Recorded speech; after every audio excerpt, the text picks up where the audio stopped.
So the industry that we work within, the music industry, recording studios, mixing, mastering, microphones, there's not a whole lot of household names, but if there was one, it'd be David Royer.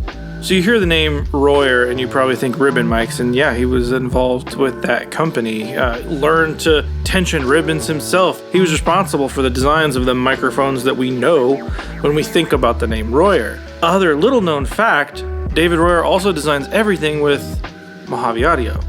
Today, we're going to talk about the MAD, David Royer's first dynamic mic.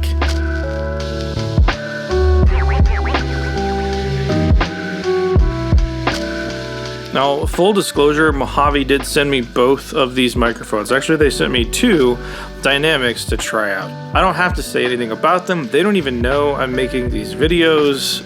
They're certainly not paying for an opinion. They're not paying anything, but I do get these mics to play with. And when they sent me the dynamic mic, honestly, I wasn't really sure what to expect. It looks like every other dynamic mic you would get. I mean, the clip that they send with it, I'm not a huge fan of because it fits loosely and it has to be way up on here to get it to grab, but then it can slide out sometimes. I don't like the clip, and I use different clips when I do use it. That said, the mic itself is actually pretty attractive. When you get to the element inside, I mean, it's something we're super used to seeing, very much in the realm of like an SM57.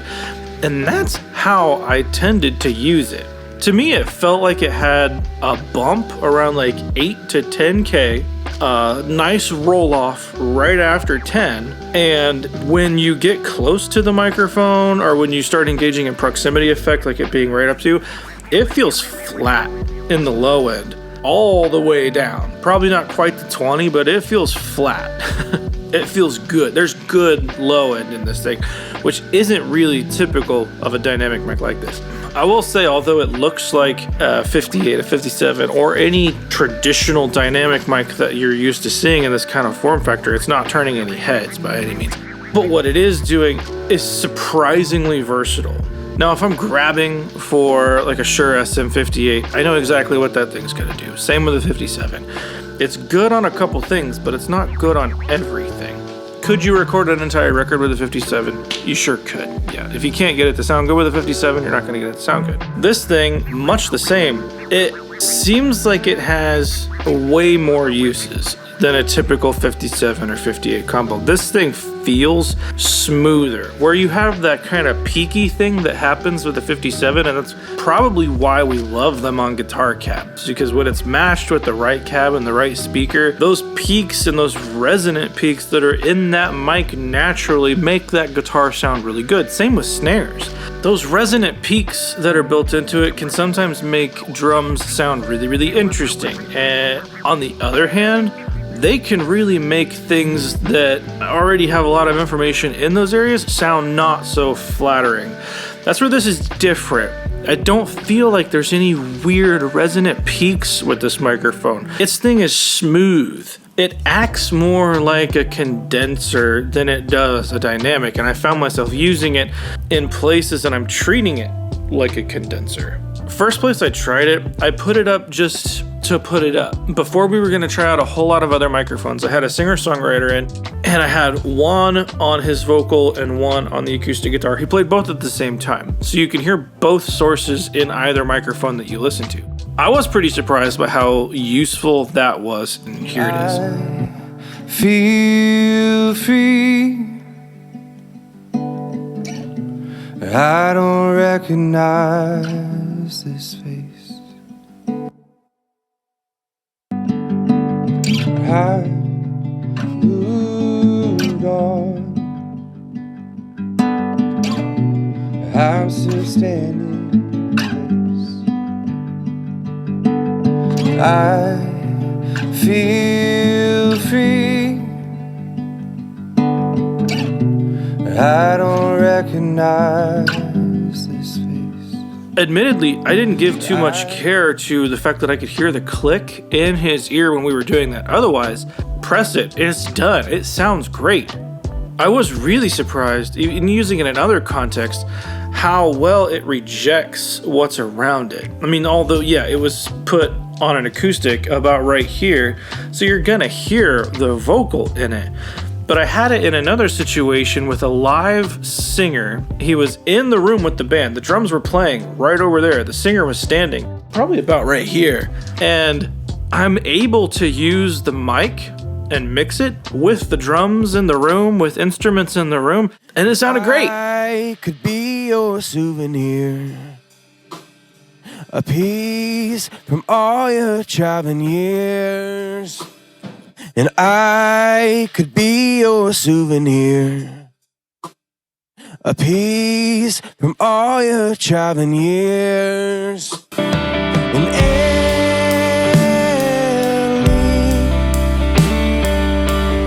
those ain't no ordinary blues. I don't feel like I need to be precious with this microphone. Now, it doesn't feel as solid as a 57 where I could drive over that thing with my car and be fine. I'm not sure that the build quality is up to that standard, but that's it. This is no slouch. This feels solid. If I hit you with it, you're gonna go down. But I would never do that because I'm a nice guy. Naturally, the next place to try this was guitar cabs.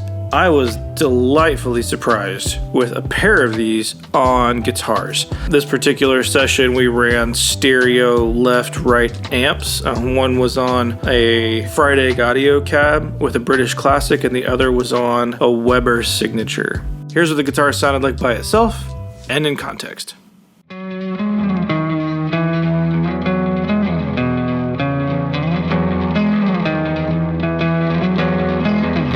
And I call, and I never hear you sound.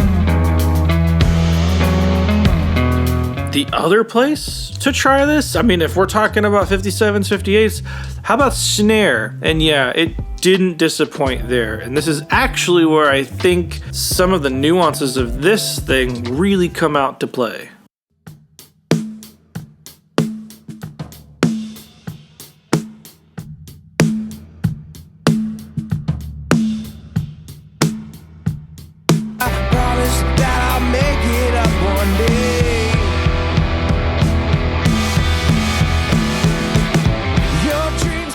This thing feels like it treats transients completely differently than a Shure SM57. I feel like I know that sound really, really well. A lot of you probably know the sound of a 57 on a snare really, really well.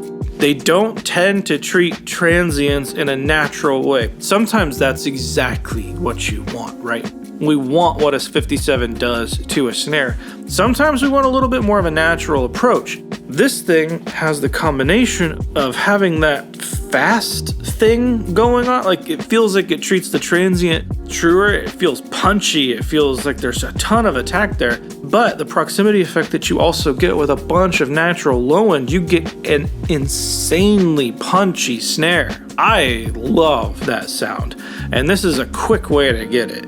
The thing about this mic, I don't think this will ever beat the 57. And that's not to say it doesn't sound better than the 57. I think it does. I prefer this to the sound of a 57. However, the 57 has had like a storied history at this point. It's an old design. This is kind of similar if you were going to approach it in the use cases, but the construction and David were taking a look at like how to build a microphone up to his standard, a dynamic microphone no less. There are some different choices made with something like this, and I like it better. Truly. I have like 10 SM57s and a handful of 58s. I love those microphones, and their ubiquity in the industry is well known at this point and well deserved. This, I think, could be better. If in some weird divergent universe, this and the 57 came out in the same year, I don't think we would have as many 57s around. That said, the 57, even among people who don't know what a microphone is, they could probably recognize that, or an SM58. This has so many more uses. This is way more versatile. This treats the transient in a way more natural way. But so many techniques are built up around the 57 and its quirks, I guess I'll say.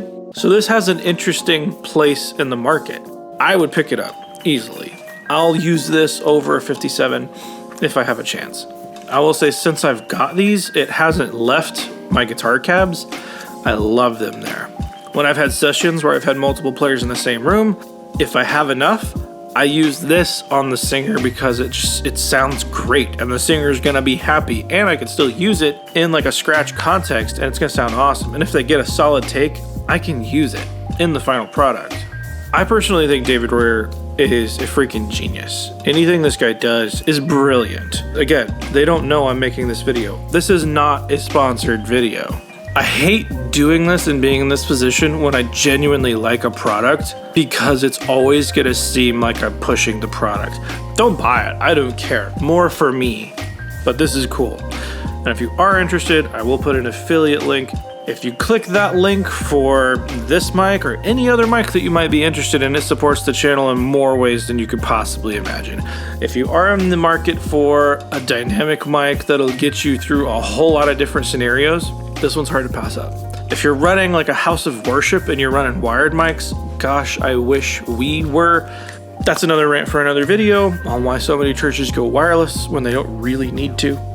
This is a brilliant house of worship microphone. Super flexible, off-axis rejection, very, very nice. Proximity effect, natural smooth top end, a nice roll off, everything you want in a live mic. Anyway, guys, I'm stoked on this one, and it's gonna be a long time before it comes off of my guitar cabs. So, I'm Resident Loser Jeremy. If you like this one, hit the like button, subscribe for more. I'll see you in the next one.